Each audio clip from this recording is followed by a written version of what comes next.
பொழுதும் இருக்கிறது. யார் உங்களை அரவணைக்கிறாங்களோ இல்லையோ, என் தேவன் அவர் இன்றைக்கும் சிலுவையிலே விரித்த வண்ணமாக தன் கரங்களை அவர் நீட்டிக்கொண்டுதான் இருக்கிறார். அவர் உங்களை என்னையும் அரவணைக்கும்படியாகவே விரும்புகிறார். ஆமென்.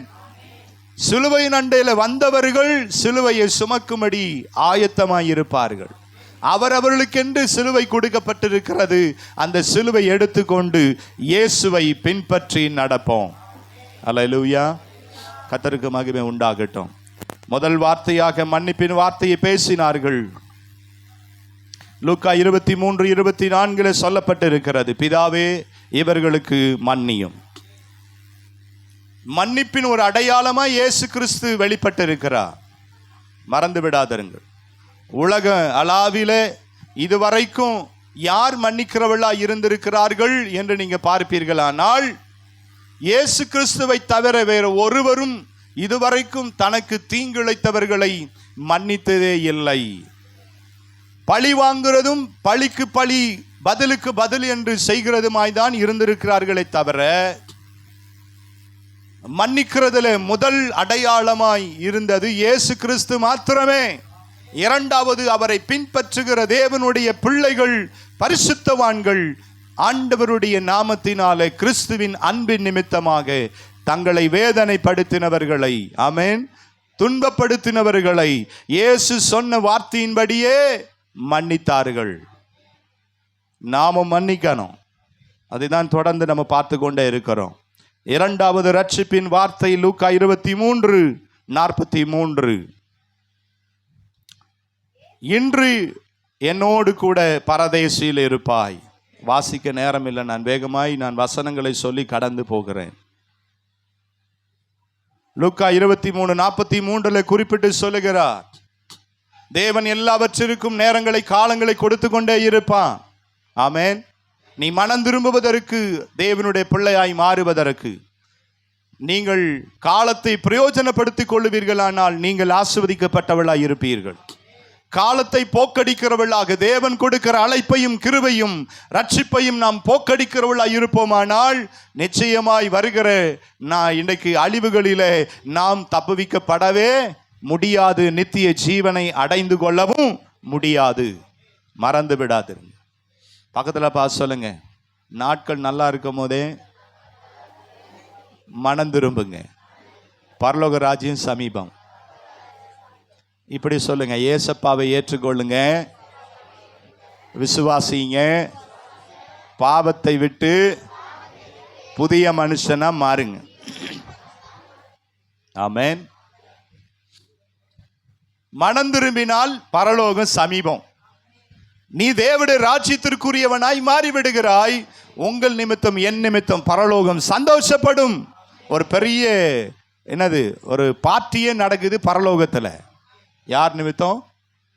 பக்கத்தில் சொல்லுங்க, நீங்க மனம் திரும்பினா, இயேசுவை ஏற்றுக்கொண்டா, உங்க பேரை சொல்லி பரலோகத்தில் மிகுந்த சந்தோஷம். அல்லேலூயா. என் பிள்ளை நீண்ட நாட்களாய் மனம் திரும்பாம இருந்த, மனம் திரும்பிட்டாங்க, என்னை ஏற்றுக்கொண்டார்கள், ஆண்டவருடைய பிள்ளையா மாறிட்டாங்க. ஒரு பெரிய பார்ட்டியை வைக்கிறாங்க. இங்க நடக்கிற என்ன பார்ட்டி? பரலோகத்தில் நடக்குது பாருங்க, உங்க பேர்ல ஒரு பெரிய பார்ட்டி. ஆமென். நீ கொண்டாடுகிற பிறந்த நாள் பார்ட்டிலாம் ஒன்றும் இல்லை.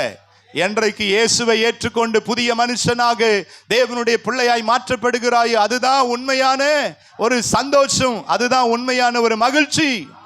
மறந்து விடாதருங்க. நேரத்தை காலத்தை பிரயோஜனப்படுத்திக் கொள்ளுங்கள். இனி நாட்கள் செல்லாதுன்னு பைபிள் வசனம் தெளிவாய் போதிக்கிறது. ஆமென். அல்லேலூயா. கர்த்தர் உங்களை அழைத்து கொண்டே இருக்கிறார். நீ வருத்தத்தோடு பாரத்தோடு நீ சுமந்து கொண்டு உன் வாழ்க்கையெல்லாம் ஓட்டிக்கிட்டு இருக்கியே, நீ என்னிடத்துல வா, நான் உனக்கு இளைப்பாறுதல் தருவேன், நான் உனக்கு ஒரு விடுதலை தருவேன், உன் பாவ வாழ்க்கையிலிருந்து நான் விடுதலை தருவேன். நீ எங்க போனாலும் இந்த பாவத்திற்கு எந்த விமோசனம் நமக்கு கிடைக்க போறது இல்லை. ஏன்? உன் பாவம் மன்னிக்கப்பட வேண்டுமானால் ஒரு ரத்தம் சிந்தப்பட வேண்டும். அப்படி பழைய ஏற்பாட்டில் நிறைய ரத்தம் சிந்தப்பட்டு இருக்கு. ஆட்டு ரத்தம், மாட்டு ரத்தம், மிருக ரத்தம், எல்லா ரத்தமும் சிந்தப்பட்டு இருக்குது. கொடுத்து பார்த்தாங்க, எந்த ரத்தமும் எந்த மனுஷனுடைய பாவத்தை மீட்க முடியல. அது சடங்காய் மாறிவிட்டது. இன்னைக்கும் அது ஒரு கூட்டம் பலி கொடுக்கறதுல ரெடியாவே இருக்கிறாங்க. ஆமென். எதுக்கு எடுத்தாலும் ஆமா, தங்கள் தெய்வங்களுக்கு வணக்கமாக போய் பலி கொடுக்கணும். அதுக்காக நேர்ந்து விட்டு வளர்ப்பாங்க, அதை போய் கொடுக்கணும். என் ஆண்டவர் எந்த பலியும் கேட்கிறவர் அல்ல, அவரையே பலியாக உங்களுக்காய் எனக்காய் கொடுத்தவர் ஒரு ஆண்டவர் நான் இயேசு கிறிஸ்து மாத்திரமே. ஆமென். நீ பலி கொடுக்கலன்னா உன்னையே அடுத்து தாக்கக்கூடிய தெய்வங்கள்லாம் இருக்கு. நீ செய்ய வேண்டியது செய்யலைன்னா நிறைய பேர் பயப்படுறாங்க, நான் போய் செய்யலைன்னா இதாவது நடந்துரும். ஆமென். ஆனால் என் இயேசு ஒரு நாளும் ஒருபோதும் தண்டிக்கிறவர் அல்ல, எந்த பலி கேட்கிறவர் அல்ல. அவர் ஆட்டு ரத்தம் மிருக ரத்தத்தில் பிரியப்படுகிற தேவன் அல்ல. ஆமென். உன் ஆத்துமா உன் உள்ளத்துல அவர் வாசம் பண்ணும்படிதான் விரும்புகிறார். ஆகவே இடம் கொடுங்க, அவரை விசுவாசியுங்கள், உங்க வாயில அறிக்கை செய்யுங்க, ஏசப்பா என் உள்ளத்துல வாரும், என்னையும் உடைய பிள்ளையாய் மாற்றும், என் பாவத்தை மன்னியும் என்று சொன்னா இன்றே உங்களுக்கு ரட்சிப்பு. இன்றே உங்களுக்கு இந்த ரட்சிப்பை பெற்றுக்கொள்ளுவது இலவசம், இந்த ரட்சிப்பு பெறுவது சுலபம். ஆனால் ஆண்டவர் உங்களுக்கும் எனக்கும் கடினமான வழிகளை சொல்லவே இல்லை. அல்லேலூயா. அந்த சுலபமான வழியில நம்ம வருவதற்கு தான் அதிக கடினப்படுகிறோம், யோசிக்கிறோம்.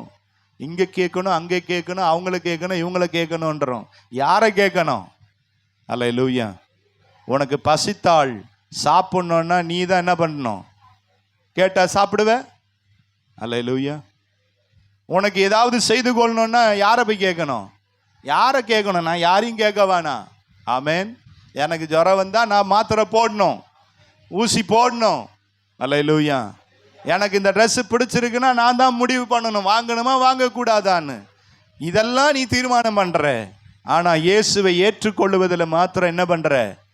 சந்தேகம் பண்ற, தாமதம் பண்ற, இங்க கேட்கணும் அங்க கேட்கணும்ன்ற. ஆண்டவர் உங்களை நேசிக்கிறார். வாங்க, கல்வாரி சிலுவை நண்டையில் என்ன பண்ணுங்க? ரட்சிக்கப்படாதவங்க, ஞானஸ்தானம் எடுக்காதவங்க ஆண்டவருக்காக ஒப்பு கொடுங்கள். நிச்சயமாய் கர்த்தர் உங்களை உயர்த்துவார், வாழ வைப்பார். ஆண்டவர் உங்க பாவங்கள் எல்லாம் மன்னிப்பார். மூன்றாவது வார்த்தை பாசத்தின் வார்த்தையாக தாயை குறித்து தன் மகனையும் ஆண்டவர் வெளிப்படுத்துகிறார். தன் தாய்க்கு செய்ய வேண்டிய கடமையை அவர் எந்த சூழ்நிலையிலும் மறக்கவே இல்லை. நீங்களும் நானும் எந்த சூழ்நிலையில் இருந்தாலும் தன் தாய் தகப்பனுக்கு செய்ய வேண்டிய கடமையை செய்யவே கூடாது, செய்கிறவளாக இருக்க வேண்டும் என்று தேவன் விரும்புகிறார். அல்லேலூயா. எனக்கு செய்யாத நிலைமையில நாம் போவோமானால் அவர்களை அசட்டை பண்ணுகிறோம்.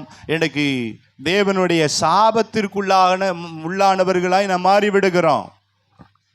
நிறைய பேர் ஏன் இன்னைக்கு யங் ஸ்டேஜில் மரித்து போறாங்கன்னா தன் தாய் தகப்பனை அசட்டை பண்ணுகிறார்கள், மிகுந்த வேதனைக்குரியவர்களாக இருக்கிறார்கள். ஆமென். அதனால தான் மரணம் திடீர்னு வருகிறது. எனக்கு யாரெல்லாம் தன் தாய் தகப்பனை கனம் பண்ணுகிறார்கள் அவருடைய வாழ்நாட்கள் நீடித்திருக்கும்.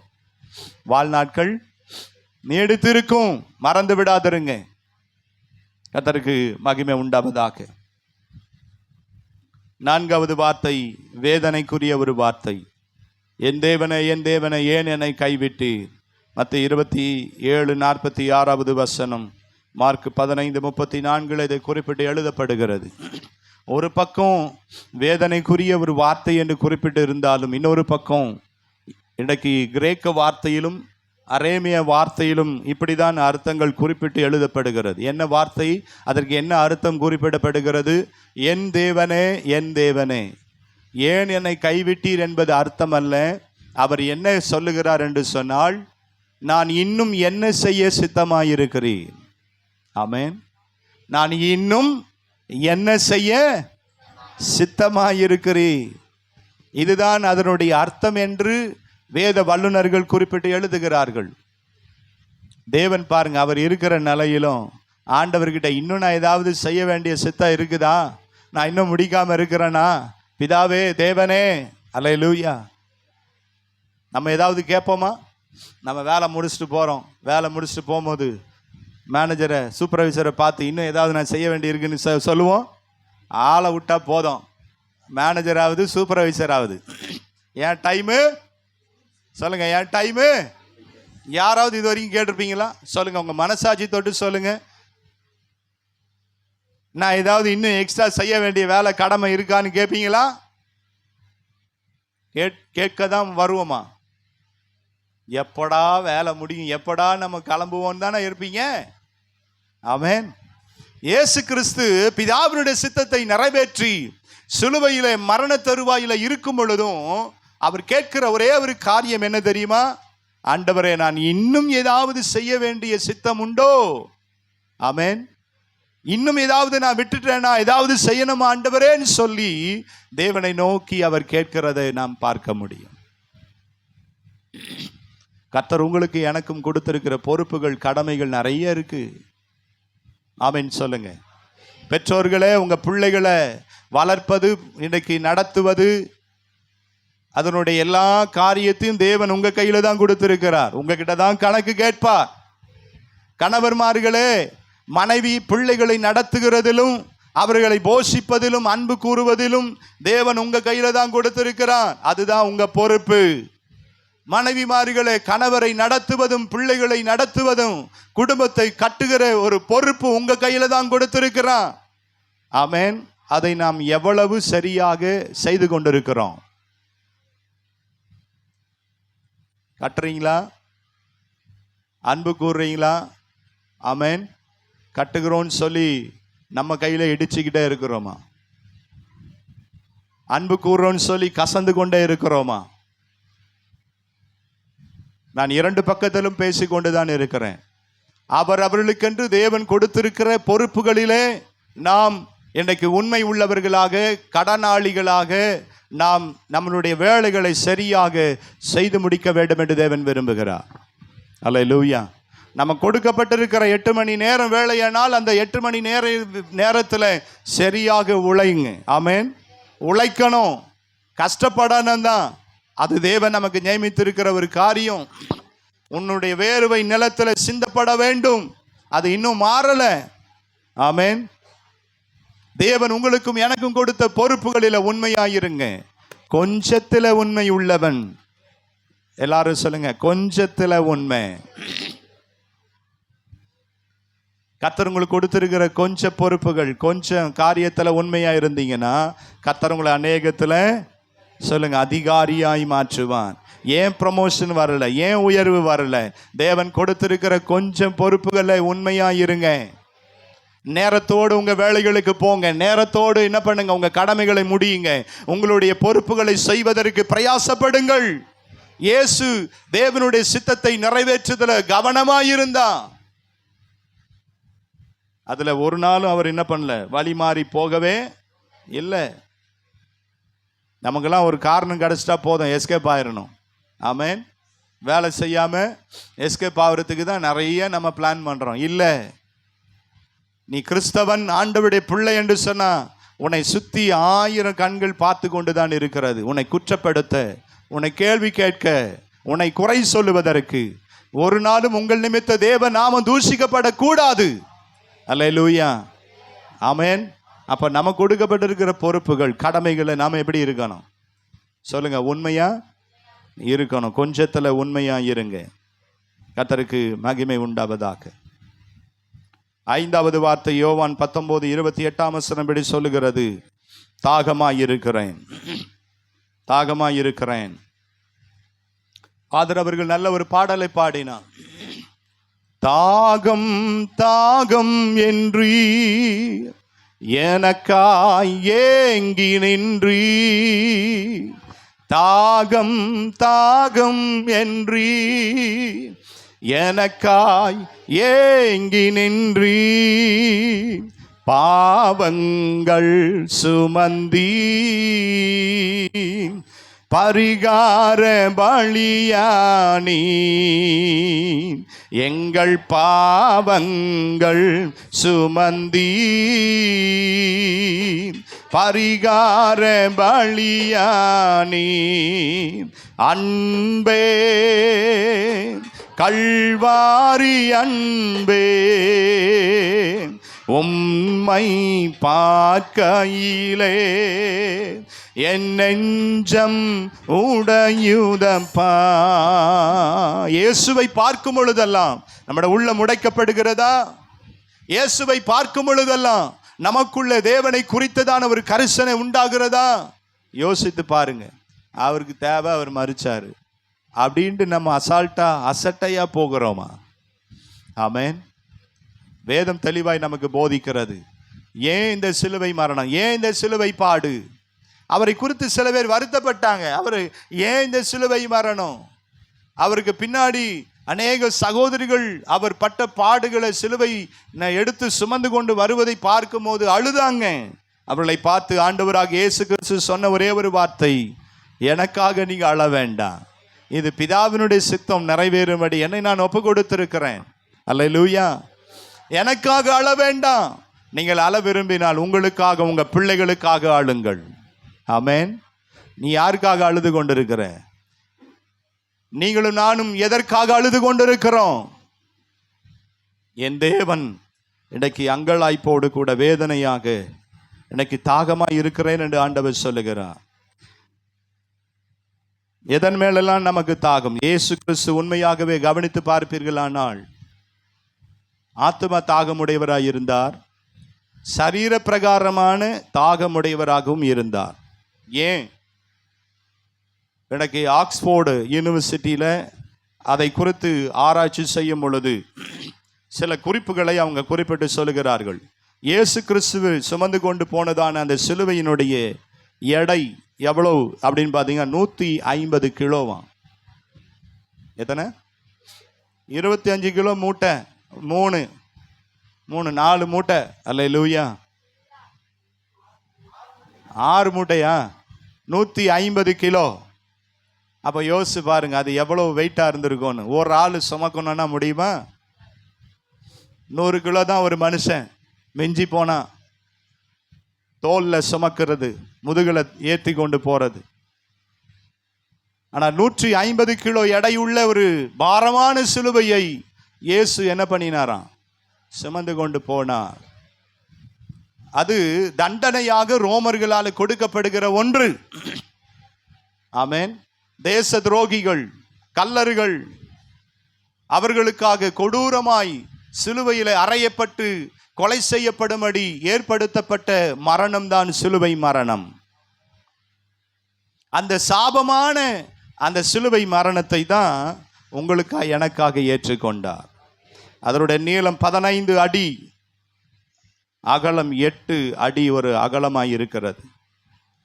ஆணிகள், கைகளும் கான்கள் அடிக்கப்பட்ட அந்த ஆணிகள் கிட்டத்தட்ட பார்த்தீங்கன்னா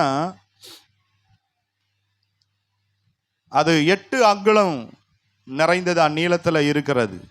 அகலம் பார்த்தீங்கன்னா 3.25 இன்ச்சில் அகலம் நிறைந்ததாக இருக்கிறதா. இந்த பக்கம் அடித்தா அந்த மரத்திற்கு பின்புறம் வந்து அதை அடித்து என்ன பண்ணணும்? மடக்கி விடணும்.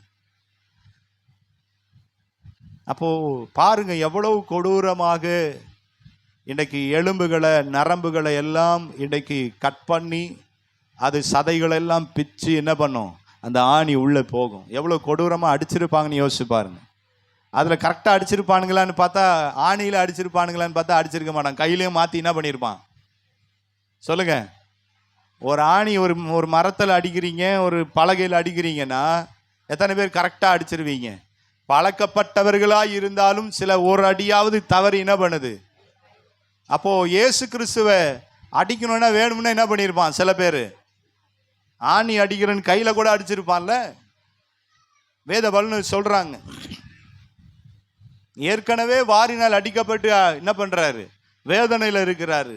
இதுல சில பேர் என்ன பண்ணுவான்னா வேணும்னே என்ன பண்ணுவானுங்க? போர் வீரர்கள் அவரை துன்புறுத்த வேண்டும் என்பதற்காக அவரை அடித்திருக்கிறார்கள்.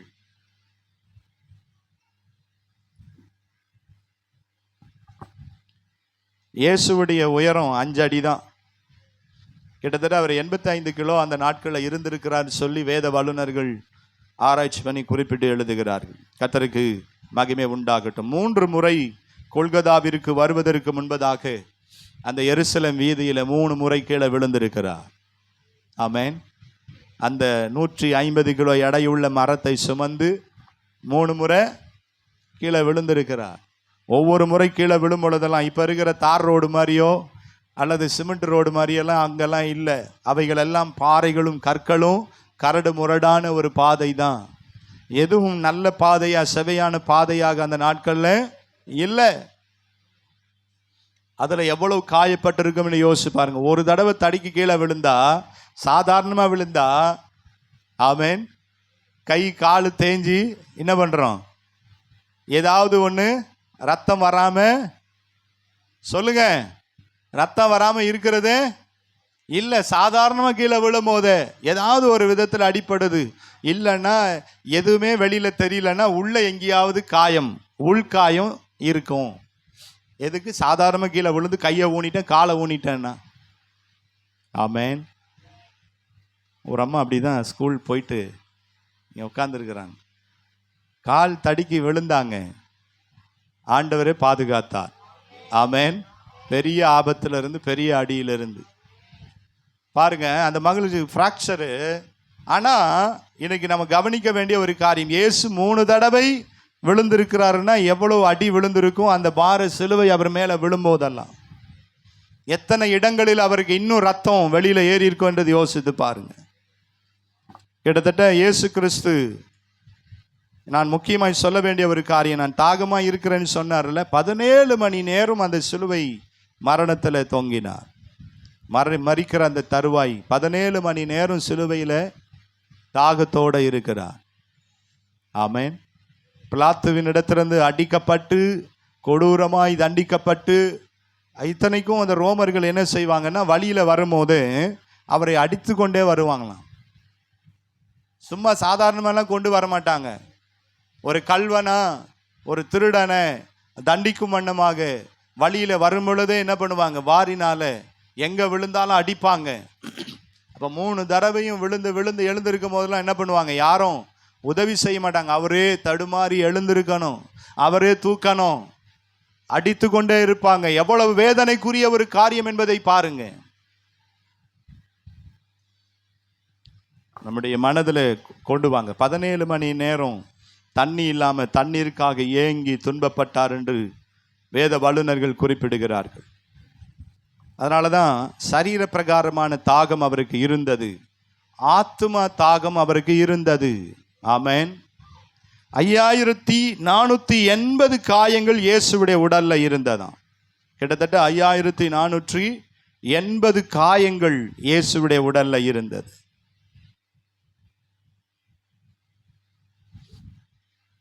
ஒரு காயம் பட்டாலே நம்மளாலலாம் தாங்க முடியல.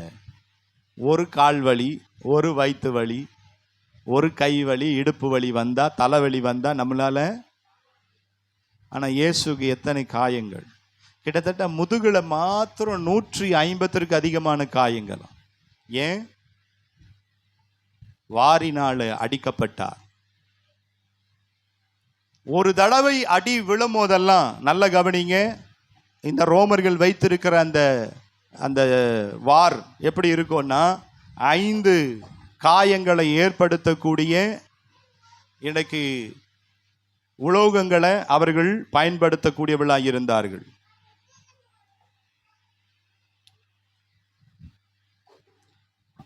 ஐந்து விதமான காயங்களை ஏற்படுத்தும். வெட்டுக்காயம், கிழிப்பு காயம், குத்துக்காயம், ஆமென், உள்காயம், வெளிக்காயங்கள். ஒரு தடவை அடிச்சாங்கன்னா சதையை ஒன்று பிச்சு எடுக்கும், இன்னொன்று உள்ள காயங்களை ஏற்படுத்தும், ஆழமாய் செல்லும், சிலது கிழிக்கும். இப்படி 40ற்கு 1 குறைய 39 அடிகள். 40ற்கு 1 குறைய 39 அடிகள். ஒரு அடியில 5 காயங்கள் வருமானா யோசிச்சு பாருங்க. 5 × 39 டக்குன்னு சொல்லுங்க. 5 × 39 195. அத்தனை காயங்களை தன்னுடைய சரீரத்தில் ஏற்றுக்கொண்டார். ஒவ்வொரு காயமும் எனக்கு உண்மையாகவே அது உங்களுக்காக எனக்காக என்பதை மறந்து போய்விடாதிருங்கள்.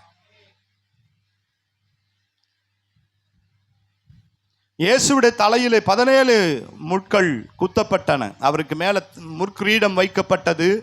அந்த கிரீடம் விசேஷமாய் செய்யப்படும். அந்த முள்ளுகள் ஒவ்வொன்றும் பார்த்தீங்கன்னா கிட்டத்தட்ட அதுவே 2 அடிக்கு உயரம் என்னவா இருக்குமா, நீளமாக இருக்குமா. விஷம் நிறைந்தது. அவரை அந்த முற்கிரீடம் சூட்டி தலையில வச்சு அடிக்கும் போது 17 முட்கள் அவருடைய தலையில என்ன பண்ணப்பட்டதா, குத்தப்பட்டது என்பதை வேத வல்லுநர்கள் சொல்லுகிறார்கள். கிட்டத்தட்ட இயேசு கிறிஸ்து 17 மணி நேரம் சிலுவை மரணத்தின் மூலமாய் 6.5 லிட்டர் ரத்தத்தையும் உங்களுக்காக எனக்காக சிந்தினார். என்னது? 6.5 லிட்டர் ரத்தத்தையும் முழுவதும் இயேசு கிறிஸ்து. அதனாலதான் கடைசியா ஒரு போர் வீரன் விழாவில குத்தும் போது என்னதான் வந்தது? தண்ணீரும் கடைசியா இருந்த ரத்தம் தான் வந்தது. அல்லேலூயா. அவருடைய ரத்தத்தில் வெளியில வந்ததுதான் திருச்சபை. சபையாய் வெளிப்பட்டது எப்படி என்றால், அவர் ரத்தத்தை சிந்தி சபையாக உங்களை என்னையும் கர்த்தர் மாற்றி இருக்கிறார். ஆமென். விலைக்கிரயம் இயேசு தன்னுடைய ரத்தத்தையும் உங்களுக்காக எனக்காய் கொடுத்திருக்கிறார். 350 வீரர்கள், 50 குதிரை வீரர்கள் எருசலேமின் தெருக்களே அடித்து அடித்து இயேசு கிறிஸ்துவை இழுத்துதான் சென்றார்கள். அப்படிதான் அவங்க செல்லணும், அப்படிதான் போகணும்னு அவர்களுக்கு ரோமர்கள் சொல்லி இருக்கிறாங்க. ஆகவே நான் ஏன் இந்த குறிப்புகளை உங்களுக்கு சொல்லுகிறேன்னா, உங்க மேல என் மேல அவர் தாகமா இருக்கிறார். சரீர பிரகாரமான ஒரு தாகம் இருக்கிறது தான் உண்மை. அடுத்து உங்களை குறித்து என்னை குறித்து அவர் ஆத்மா தாகம். என்றைக்கு மனம் திரும்புவார்கள், என்றைக்கு என்னுடைய அன்பை அறிந்து கொள்ளுவாங்க, என்னைக்கு உங்க வாழ்க்கையை ஒப்பு கொடுப்பாங்கன்னு சொல்லி ஆண்டவர் எதிர்பார்த்து கொண்டே இருக்கிறார். இன்னைக்கு நீங்களும் நானும் பெற வேண்டிய ஒரு தாகம், எந்தெந்த காரியத்தில் தாகமுடையவளா இருக்கணும்? தேவன் மேல தாகம் இருக்கணும், தேவனுடைய வார்த்தையின் மேல தாகமாய் இருக்கணும், தேவனுடைய ஆலயத்தின் மேல் தாகமாய் இருக்கணும். தேவனை அறியாது ஆத்துமாக்கள் மேல நாம் எப்படி இருக்கணும்? தாகமுள்ளவளா இருக்கணும். தேவனுடைய ராஜ்யத்தின் மேல தாகமுடையவளா இருக்கணும். தேவன் உங்க மேல என் மேல வைத்திருக்கிற நோக்கம், திட்டத்தை நிறைவேற்றுகிறதில் தாகமுடையவளா இருக்க வேண்டும். அல்லேலூயா. கர்த்தருக்கு மகிமை உண்டாகட்டும். இன்னும் ரட்சிக்கப்படாம இயேசுவுக்கு உங்க உள்ளத்தை கொடுக்காம காரணங்களை சொல்லி காலங்களை நேரங்களை வீணாக்குகிறவளா இருப்போமானால், ஆண்டவர் உங்களை பார்த்து என்னை பார்த்து சொல்லுகிறார், இனி காலம் செல்லாது. உங்க மேலே என் ஆண்டவர் ஆத்மா தாகமுடையவராய் இருக்கிறான். மனம் திரும்பி குணப்படுங்கள், மனம் திரும்பி ஞானஸ்தானத்தை எடுத்துக்கொள்ளுங்கள், அவர் பிள்ளையாய் மாறுங்க. சபையாக இன்னைக்கு மாற்றப்படுவீர்கள். நீங்க சாட்சியாய் இருப்பீங்க. கர்த்தர் உங்க பெயர்களை அவருடைய ஜீவ புஸ்தகத்தில் எழுதி வைத்திருக்கிறார். அல்லேலூயா. கர்த்தருக்கு ஸ்தோத்திரம். 6வது வார்த்தையாய் முடிந்தது என்று சொல்லி யோவான் 19:30 சொல்லுகிறார். வெற்றியின் வார்த்தை. தேவன் உங்களுக்கு எனக்கு கொடுத்த பொறுப்புகளை எப்பொழுது சரியாக உண்மையாய் நிறைவேற்றி முடிக்கிறோமோ அப்போ சொல்லுவோம், ஒரு வெற்றி, நான் செய்து முடித்து விட்டேன், எனக்கு கொடுத்த பொறுப்புகளை நான் உண்மையாய் இருந்தேன். அப்போஸ்தலனாகிய பவுல் சொல்லுகிறார், என் ஓட்டத்தை நான் முடித்தேன். ஆமென். விசுவாசத்தை காத்து கொண்டேன். நீங்களும் நானும் சொல்ல முடியுமா? இயேசு கிறிஸ்து சிலுவை மரணத்தில் பிதாவானவர் வைத்திருந்த திட்டத்தை எல்லாம் செய்து முடித்து அவர் சொல்லுகிறார், ஆண்டவரே எல்லாம் முடிந்தது. எல்லாம் சிலுவை மரணத்தின் மூலமா எல்லாத்தையும் ஆண்டவர் முடிச்சிட்டார். ஆமென். கர்த்தருக்கு மகிமை உண்டாவதாக.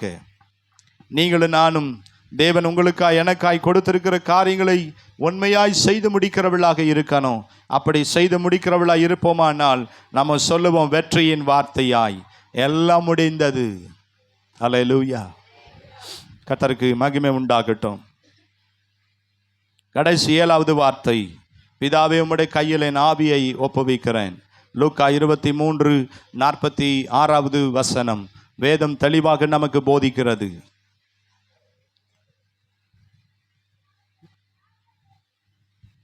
முதல்ல மன்னிப்பின் வார்த்தையை பேசினார், 2வது ரட்சிப்பின் வார்த்தையை கொடுத்தார். மன்னிக்கப்பட்டவர்கள் ரட்சிக்கப்படுவார்கள், ரட்சிக்கப்பட்டவர்கள் தேவனுடைய அன்பை வெளிப்படுத்தக்கூடியவர்களாய் இருப்பார்கள். அதுதான் பாசத்தின் வார்த்தை, ஒரு அரவணைப்பின் ஒரு வார்த்தை. 4வது ஒரு வேதனைக்குரிய ஒரு வார்த்தையாயிருந்தாலும், இன்னும் நான் என்ன செய்ய சித்தமாயிருக்கிறீர் என்றுதான் அவர் கேட்டுக்கொண்டே இருக்கிறார். இன்னும் நான் செய்ய வேண்டிய சித்தம் ஏதாவது இருக்கிறதா என்று சொல்லி அவர் வேதனையோடு பாரத்தோடு அவர் கேட்டுக்கொண்டே இருக்கிறார். 5வது வார்த்தையாக தாகமாயிருக்கிறேன். துன்பத்தின் வார்த்தையாக தாகத்தோடு கூட வேதனையோடு கூட தன்னுடைய சரீர பிரகாரமான தாகத்தையும் ஆவிக்குரிய தாகத்தையும் அவர் குறிப்பிட்டு எழுதுகிறதை நாம் கவனிக்க முடியும். ஆறாவது ஒரு வார்த்தையாக அவர் எல்லாவற்றையும் சிலுவையில் செய்து முடித்தவராக முடிந்தது என்று சொல்லி ஒரு வெற்றியின் வார்த்தையை அவர் பேசுகிறதை நாம் கவனிக்க முடியும். கடைசியாக ஒரு திருப்தியின் வார்த்தை, பிதாவே உம்முடைய கையில் என் ஆவியை ஒப்புவிக்கிறேன். லூக்கா 23:46 பிதாவினுடைய கையில் நம்மை நாமே ஒப்பு கொடுக்கிறவளாய் இருக்க வேண்டும். குடும்பத்தை, நம்முடைய பிள்ளைகளை ஒப்பு கொடுக்கிறவளாய் இருக்க வேண்டும். அல்லேலூயா. எந்த வேலையாயிருந்தாலும் எந்த காரியமாயிருந்தாலும் உங்கள் காரியங்களை தேவனுடைய கரத்தில் முழுவதுமாய் ஒப்பு கொடுக்க கற்றுக்கொள்ளுங்க. ஒப்பு கொடுத்து பாருங்க. எல்லாத்தையும் நீங்களே செய்யணும்னு நினைக்காதீங்க. ஆண்டவர் கரத்தில் ஒப்பு கொடுத்து நீங்கள் செய்வீர்களானால் அது உங்களுக்கு ஆசீர்வாதமாக இருக்கும். அல்லேலூயா. கர்த்தருக்கு மகிமை உண்டாவதாக. இப்போ ஒரே ஒரு காரியம், நம்ம எத்தனை முறை எத்தனை பேரை நம்ம மன்னிக்கிறவர்களாக இருக்கிறோம்? இந்த ரட்சிப்பு எத்தனை பேருக்கு நம்ம கொடுக்கிறவர்களாக இருந்திருக்கிறோம்? எத்தனை பேரை பெரியவர்கள் பெற்றோர்களை நாம் கனம் பண்ணுகிறவர்களாக இருக்கிறோம்? இயேசு கிறிஸ்து இன்னும் நான் செய்ய வேண்டிய சித்தம் ஏதாவது இருக்கா என்று கேட்டது போல ஆண்டவரிடத்தில் என்னைக்காவது நம்ம கேட்டு இருக்கிறோமா? ஒரு நிமிஷம் நம்ம அப்படியே கண்களை மூடி ஆண்டவரை நோக்கி நம்மை நாமே நிதானித்து பார்ப்போம், ஆராய்ந்து அறிந்து கொள்ளுவோம்.